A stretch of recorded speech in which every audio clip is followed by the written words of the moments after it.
The Philippines is no one's chess piece. We are an independent country. Wala po tayong pine-personal dito. Wala pong personalan dito.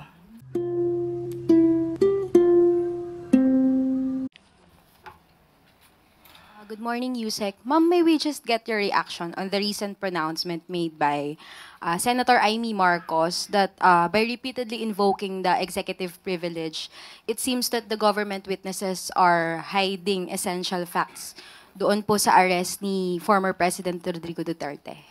Sana po malaman din po ni Senator Amy Marcos kung ano po bang ibig sabihin ng executive privilege. Ito naman po, executive privilege po is a constitutional doctrine that allows the president and high-ranking officials, executive officials, to withhold some sensitive information.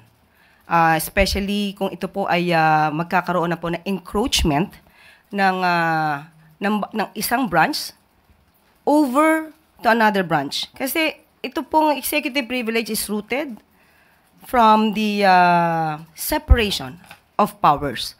So may mga pagkakataon po talaga, including po yung mga issues concerning national security, diplomatic relations, military affairs, and internal deliberations within the executive branch. Hindi po ito dapat nais na po publiko. So magkakaroon po ito ng undue encroachment by one branch of the government over another. So, wala po tayong itinatago. May mga pagkakataon lamang po na yung ibang mga napag-usapan ay hindi dapat isinapopubliko.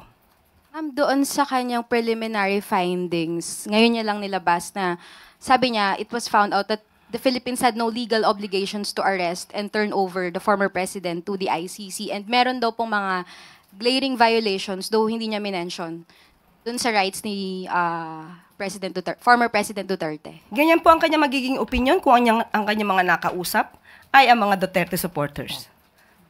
Pero kung titignan po natin ang ibang mga experts, katulad po nila Justice Carpio,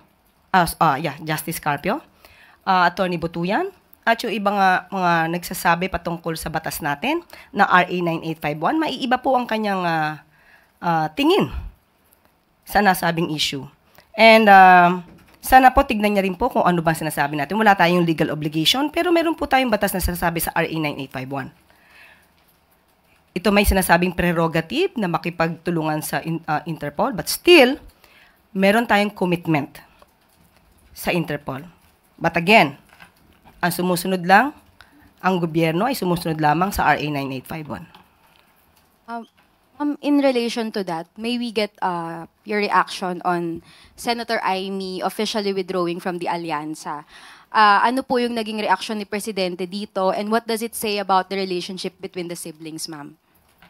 Sa ngayon po, siya naman po ang nagsabi na siya'y kumakalas na sa Alyansa dahil lang sabi niya ay hindi yata pareho ang kanilang mga adhikain, ang advokasya. Kung hindi po talaga nalilinya ang kanyang mga paniniwala, sa paniniwala ng Alyansa, mas maganda po siguro talaga na siya ay umalis dahil kung di niya pa paniniwalaan ang mga programa ng Alyansa, hindi po talaga magkakaroon ng magandang relationship. Pero lahat pong ito ay ipapaubaya natin sa campaign manager na si Congressman Toby Chanco. But ma'am, does her statement show that there could be a deeper rift between the two siblings? Kasi ma'am, meron siyang binanggit ngayon na tinake against daw, allegedly ni Presidente, yung investigation niya sa pag-aresto kay Duterte. Wala po tayong nadidinig na anumang salita mula sa Pangulo. Siya lamang po ang nagsasalita ng mga bagay-bagay na katulad ng ganyan. Siguro yan po yung kanyang pananaw. Pero sa Pangulo po, wala po tayong madidinig. Thank you, ma'am. Follow-up question, Pia Gutierrez, ABS-CBN. Nabanggit din po ni Senator Amy Marcos that tracing the timeline of the events leading to the arrest, the administration only changed its tone from non-cooperation to cooperation with the ICC as the political relationship between the Dutertes and the Marcoses soured, or the Dutertes and the administration soured. Your comment on this one? Basta po sa atin po, nung ginawa po ito ng pamahalaan ng administrasyon, wala pong ibang sinunod kundi kung ano yung nasa batas at kung ano po yung obligasyon natin sa Interpol. Kung meron po siyang ibang pananaw, siguro personal niya pong pananaw yan. Kung meron siyang ibang naiimbestigahan, sabi nga po natin, maging patas ang kanyang pag-iimbestiga. Imbestigahan din po niya, gawin niya rin pong resource person hanggat maaari. Yung naniniwala sa ginawa ng administrasyon na isurrender ang dating Pangulong Duterte sa ICC. So again, ma'am, it didn't have anything to do with the relationship between the Marcoses and the Dutertes. Yung naging pag-arrest. Wala po tayong pinepersonal dito. Kung ano lang po ang sinasabi ulit ng batas at kung ano yung nagiging obligasyon natin at magiging commitment natin sa Interpol, yun lamang po ang ating gagawin. Wala pong personalan dito. Follow-up question from Maricel Halili, TV5. Ma'am, do you consider or does the administration consider Amy Marcos a loss from the Alianza? You consider her?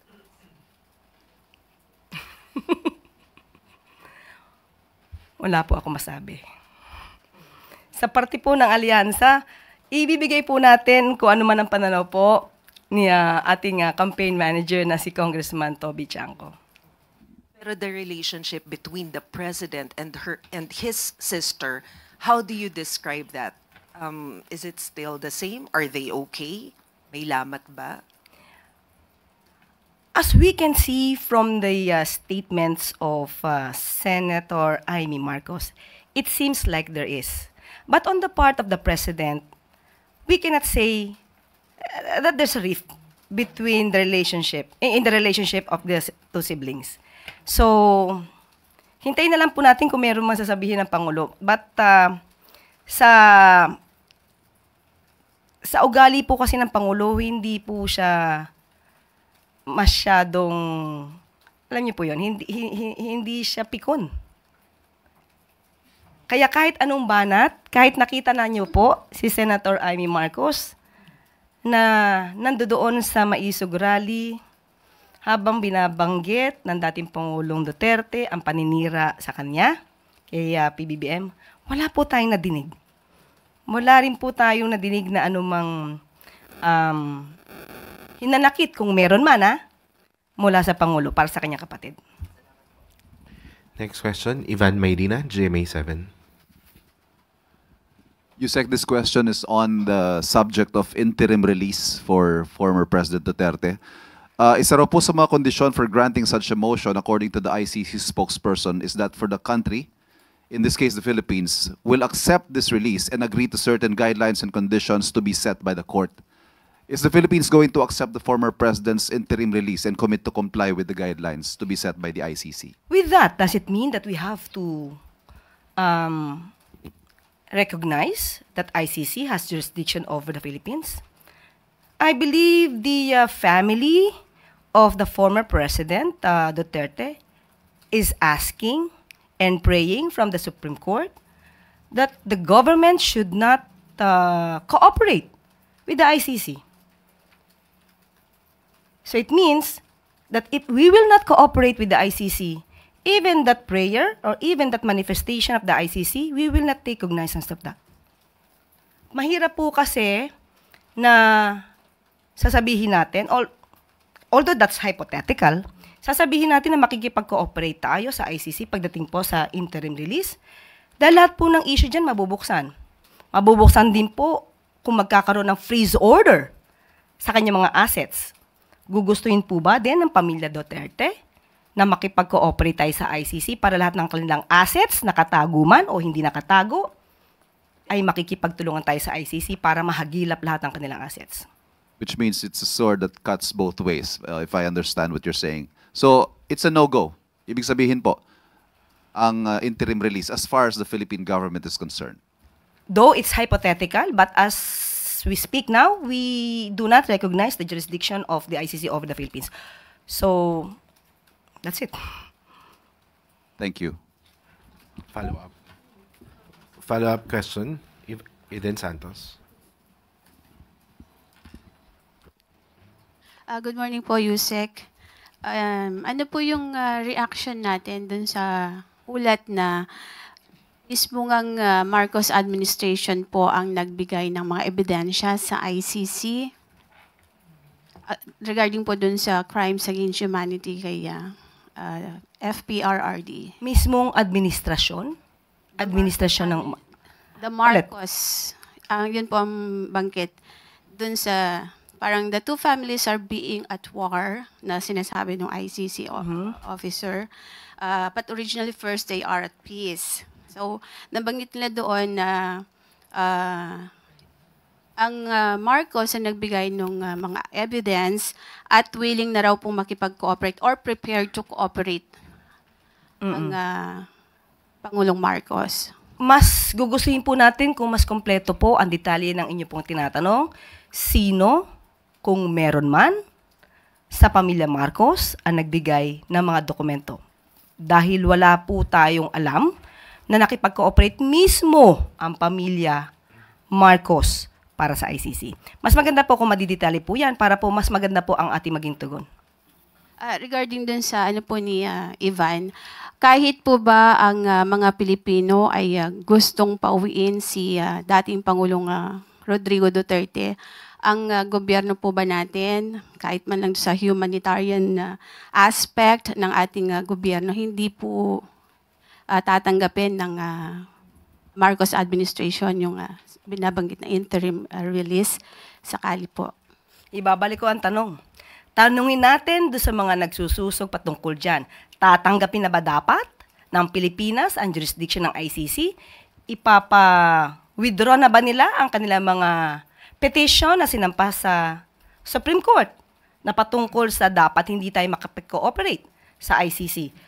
Tatanggapin din po ba nila na lahat ng utos ng ICC ay ating ire-recognize, pati yung pag-freeze ng kanilang mga assets? So lahat po yan, dapat ibalik po natin ang tanong. So hindi po ba pwedeng gawin ng gobyerno na tanggapin lang dahil do sa kasama sa binabanggit po ng ICC na kapag binigyan ng interim release ang government ng Pilipinas ang tatanggap or ang Pilipinas doon sa point lang na gano'n. So kailangan balikan po from the start na tayo ay umatras or umalis as ICC member. Hindi po tayo basta-basta maaaring mag-initiate na anumang aksyon. Dapat manggagaling yan sa pamilya Duterte. Dahil sila po ang may mga kaso na isinampas sa Supreme Court. Magiging conflict po yun sa kanilang mga opinion, sa kanilang mga paniniwala na ang ICC ay walang jurisdiction sa Pilipinas. So hindi po tayo makakakilos patungkol dyan. So personally po, hindi naman ayaw naman ng Pangulo na hindi makabalik ng Pilipinas ang dating Pangulo. Wala po ako masasabi patungkol dyan. Thank you po. Next question, Maricar Sargan, Brigada FM. Good morning po, Yusek. Ibang topic naman po. Sa isang interview ni Baguio City Mayor Benjamin Magalong, may binabanggit po siya patungkol sa issue sa GAA 2025. May binanggit po siya na iilang tao lang daw yung nag-usap para baguhin yung NEP and stating na obviously ginawang election fund daw po ang GAA 2025. Any reaction po? Magiging witness po ba siya sa mga kasong isinampa? Ginagalang po natin ang pananaw ni Mayor Magalong, pero mas maganda po sana kung magsasalita po siya ay nandiyan na, nakahain na po ang mga ebidensya na ito ay nagamit sa election fund. Unang-una po, tinawagan po natin ng DSWD na nakipag-ugnayan po tayo para malaman natin kung may katotohanan ang mga sinasabi ni Mayor Magalong. Tanong po natin na mga politiko lamang ba ang pwedeng mag-refer sa DSWD kung may naistulungan? Ang sabi po nila, anybody, kahit sino, ay pwedeng humingi ng tulong sa DSWD. So, hindi po ibig sabihin nito na politiko lamang ang gumagamit ng pondo. Kahit po sino, kahit po yung mga hindi incumbent pero tumatakbo, pero kung meron po silang valid na kahilingan at mabe-vet ito ng DSWD, pwede silang gumawa ng letter referral. Ito po ay tutulungan ayon sa DSWD. So, wag po natin sanang isipin na politiko lamang po ang pwedeng humingi sa DSWD. Ayon din po sa DSWD, ang pera po na ibinibigay, pang-ayuda, ay nanggagaling mismo sa DSWD. At kung meron man pong ibinibigay na tulong, ang bawat politiko, galing po yun sa kanilang sariling pondo. Nais po natin kay Mayor Magalong, ibigay po ang mga ebidensya. Bigyan niya na rin po kami dito sa PCO para malaman natin kung may katotohanan ba ang bintang na ito. Mahirap po kasi na ang bintang po ay pangkalahatan, pero hindi naman po na ibibigay ang pinakadetalye. Kasi makakasira po ito sa imahe ng gobyerno, sa pamahalaan. Makasisira din po ito sa lahat ng mga politiko na ang karamihan naman po ay inosente. So kung meron pong ebidensya, ito naman po ay may kaso na patungkol po sa GAA at sa enrolled bill. Magbigay na lang po siya ng ebidensya doon para kung meron pong issue ay mas maliwanag. Pero kung maibibigay niya po sa amin, sa PCO, kahit po sa akin, mas maganda po kung mababasa ko lahat ng mga ebidensya niya. At ito po ay ating paiimbestigahan. And follow-up lang po, binabanggit niya rin na parang nagkaroon na daw po siya ng death threats because doon sa mga binabanggit niyang may corruption. Okay, kung meron pong death threat sa kanya, hindi po natin alam kung saan to galing. Kung mapapatunayan din po niya na ito ay galing sa kanyang di umanong pag-expose dito sa election fund patungkol sa GAA, mas maganda po, dati naman din po siya na naging parte ng PNP. Magaling naman po siya mag-imbestiga. Bigay lamang po niya ang lahat ng ebidensya at tayo'y tutulong kung totoong may death threats. Next question, Alvin Baltazar, Radyo Pilipinas. Yusek, iba na ulit tayo ng topic. Nag-declare na ang Pag-asa ng dry season. Nag-declare na sila. Any directive coming from the Office of the President, especially sa Agriculture Department, lalo na baka magkaroon ng epekto sa ating mga agricultural products saka livestock, as well as doon sa Department of Energy to ensure a steady supply of electricity. Opo, may mga programa po. Nabanggit ko na po noong nakaraan na press briefing patungkol po dyan kung ano po yung mga programa ng DA. At pati po yung DOH. Meron po dyan, pati po sa heat index, pati sa dry season, po paano bibili ng mga bigas.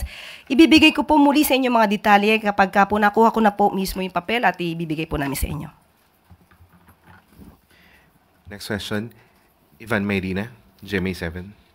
Yusek, on another topic. Reacting to the scheduled meeting of the President with the U.S. Secretary of Defense Pete Hegseth, the spokesperson of the Chinese Foreign Ministry said, and I quote, "Any defense or security cooperation between the Philippines and other countries should not target any third party or harm their interest, still less threaten regional peace and or escalate tensions in the region.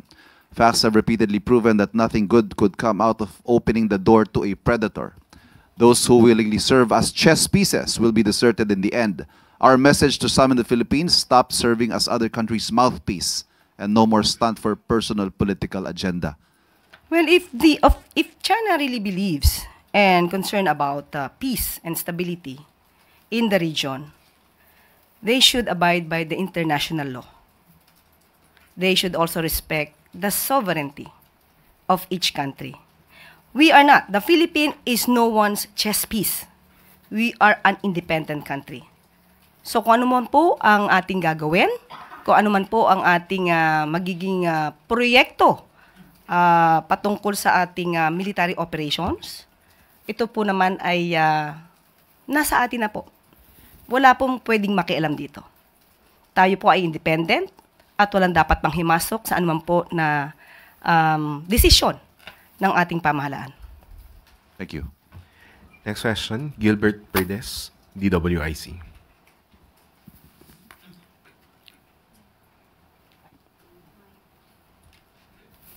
Morning po, Yusek. Pumalo daw po sa 5.8 billion ang nawala po sa mga financial institutions na pinangangasiwaan po ng BSP na mula daw po sa mga cyber attacks noong nakarang taon.